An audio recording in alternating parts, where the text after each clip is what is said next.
नमस्कार दोस्तों।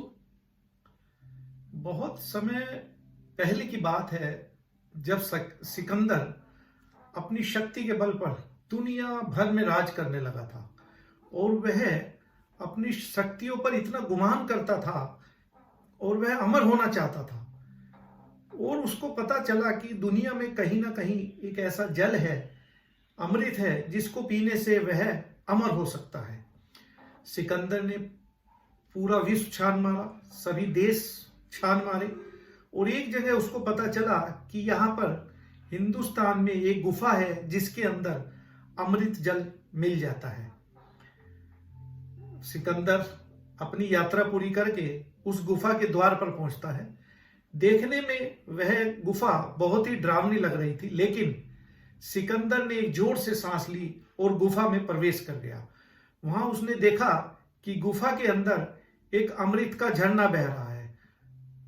उसने जल पीने के लिए जैसे ही झरने में हाथ बढ़ाया तो एक कौवे की आवाज आई।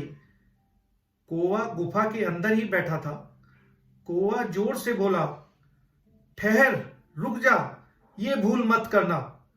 सिकंदर ने कौवे की तरफ देखा। वह बड़ी दयनीय स्थिति में था। पंख झड़ चुके थे, पंजे गिर चुके थे, देखने में भी उसको बहुत मुश्किलें हो रही थी। बस ये समझिए कि कंकाल मात्र ही शेष था। सिकंदर ने कहा, तू कौन है? तू जानता है किसको रोक रहा है? मैं पूरी दुनिया को जीत सकता हूं, तो यह अमृत पीने से तू मुझे कैसे रोक सकता है? तब कौवे ने आंखों में आंसू टपकाते हुए बोला कि मैं भी इस अमृत की तलाश में इस गुफा में आया था और जल्दबाजी में मैंने ये अमृत पी लिया और अब मैं कभी नहीं मर सकता, और अब मैं मरना चाहता हूं लेकिन मर नहीं सकता। देख लो मेरी हालत। कौवे की बात सुनकर सिकंदर काफी देर सोचता रहा और फिर बिना अमृत पिए ही चुपचाप गुफा से बाहर लौट आया, क्योंकि सिकंदर समझ चुका था कि जीवन का आनंद उस समय तक ही रहता है जब तक हम उस आनंद को भोगने की स्थिति में हैं। समझदार को इशारा ही काफी है।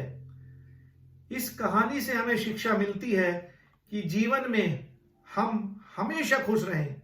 हमें कभी भी खुश रहने के लिए बड़ी सफलताओं या समय का इंतजार नहीं करना चाहिए, क्योंकि समय के साथ हम बूढ़े होते जाते हैं और अपने जीवन का असली आनंद नहीं उठा पाते हैं।